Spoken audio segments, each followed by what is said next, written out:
पुण्यातील दीनानाथ मंगेशकर रुग्णालयात गर्भवती तनिषा सुशांत भिसे यांच्या मृत्यूप्रकरणी कुटुंबियांनी रुग्णालयाच्या प्रशासनावर अनेक गंभीर आरोप केलेत. पैशांअभावी वेळेवर उपचार न मिळाले तनिषा यांचा मृत्यू झाल्याचा दावा केला जातोय. तनिषा भिसे यांचे पती सुशांत भिसे हे भाजप आमदार अमित गोरखे यांचे स्वीय सहाय्यक. मात्र पत्नीला वाचवण्यासाठी त्यांचे प्रयत्नही तोकडेच पडले. आता तनिषा यांच्या नणंदेने रुग्णालयात घडलेला मन सुन्न करणारा घटनाक्रम सांगितलाय, ज्यामुळे अनेक प्रश्न उपस्थित होत आहेत. मी प्रियांका पाटील, तनिषा भिसे माझी वहिनी लागते. 28 तारखेला तिला थोडंसं ब्लिडिंग होत होतं आणि पोटात दुखत होतं, म्हणून आम्ही दीनानाथ मंगेशकरला गेलो. डॉक्टरांना भेटलो. डॉक्टर बोलले की जरा क्रिटिकल सिच्युएशन आहे, तुम्ही काय खाऊ नका, आपण इमिजिएट सीझरला निघू, तोपर्यंत काही पेशंटनी खाल्लं नाही. मग त्यांच्या केबिनमध्ये गेल्यानंतर चेक केल्यानंतर डॉक्टर बोलले की 20 लाख रुपये लागतील भरण्यासाठी. आम्ही म्हणलो की आता थोडे काही कमी, तर ठीक आहे, आता 10 लाख रुपये भरा तुम्ही, डिपॉझिट आता 10 लाख रुपये भरा, आणि जर तुमची काही ऐपत वगैरे नसेल, कॅपॅसिटी नसेल, तर तुम्ही डायरेक्ट असं हॉस्पिटलला जाऊ शकता, तुम्ही पण उपचार चांगले होतात. आणि एवढं सगळं हे पेशंट समोर म्हणलं. पेशंटचा बीपी आधीच हाय होता, 150, 100, 160, 100 असा होता. पेशंटला खूप टेन्शन आलं आणि पेशंट बाहेर आल्यानंतर खूप रडत आलं. त्यातच पेशंटनी खूप धसकाळली. त्याच्यानंतर जोपर्यंत आम्ही पैसे, आमची 3 लाख रुपये भरण्याची तयारी होती, आम्ही त्यांना म्हणले, आम्ही त्यांना जरासा टाइम मागितला.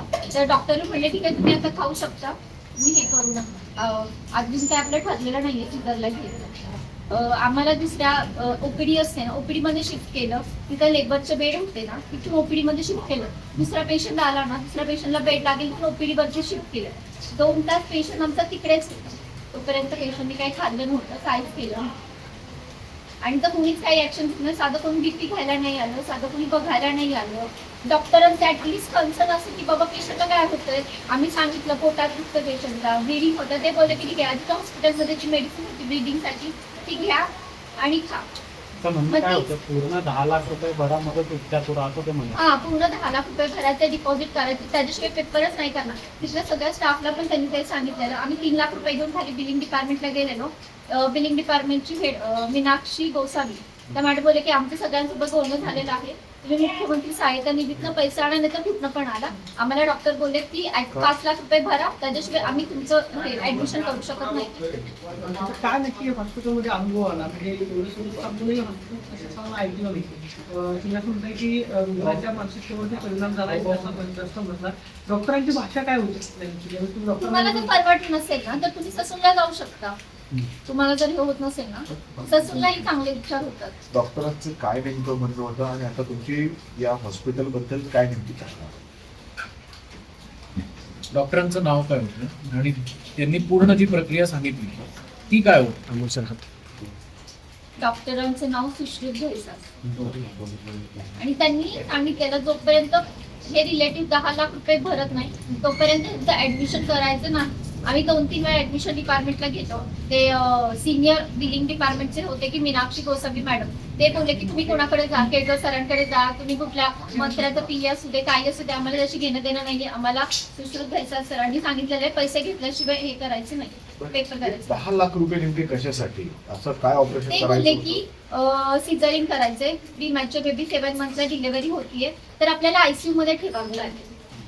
एका बेबीचा 10 लाख रुपये, दुसऱ्या बेबीचा 10 लाख रुपये असा खर्च घेतला. आणि तो 10 लाख रुपये खर्च 1 महिन्याचा होता आणि ते आत्ताच घेतले. आम्ही म्हणतो आम्ही भरतो पैसे सगळे, फक्त आता इमिजिएट आम्ही 3 लाख रुपये भरून ऍटलीस्ट पेशंटला ऍडमिशन तरी घेऊ शकता की नाही. तुम्ही बोला. आम्ही 3 लाख रुपये भरून ऍटलीस्ट तुम्ही पेशंटला इलाज तरी करा ना. पेशंटची मानसिकता पण तशी व्हायला लागली होती ना, मला कोण बघत नाहीये, पैशाच्या अरेंजमेंटसाठी. ते ट्रस्ट हॉस्पिटल आहे ना की ते प्रायव्हेट हॉस्पिटल आहे. किती तास याच्यामध्ये सगळे वाया गेले आणि 2-3 तास वाया गेले. मग तिथून पुढे आम्ही सूर्य हॉस्पिटलला गेलो. म्हणजे हा जो काय दुर्दैवी घटना घडली त्याला जबाबदार तुम्ही कोणाला?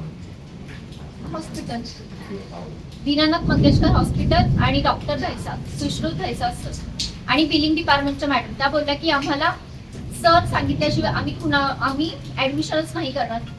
ते एकमेकांना कंटिन्यू फोन करत होते आणि ते म्हणले पण तुम्ही मला का प्रेशराईज करताय, मी हे करू नाही तर मी केस सोडेल.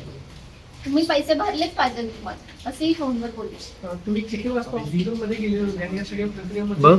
किती वाजता म्हणजे कोणता पेशंट देणारा किती वाजता? रुग्णालयामध्ये गेल्यासाठी साधारणतः किती तासांचा वेळ गेला? एक 2-3 तासांचा तरी वेळ गेला असेल. तुम्हाला जर हवे असेल तर ते सगळे फुटेज वगैरे सगळे ते हॉस्पिटलमध्ये अवेलेबल पण असतील. म्हणजे पेशंट सांगितल्यानंतर कसा तो रडत आलाय त्या लॉबी मधनं एक टेन्शन सगळं कळेल तुम्हाला त्या सगळ्या. हो मी होते, माझे हसबंड होते, त्यांचा भाऊ होता, सगळे होते.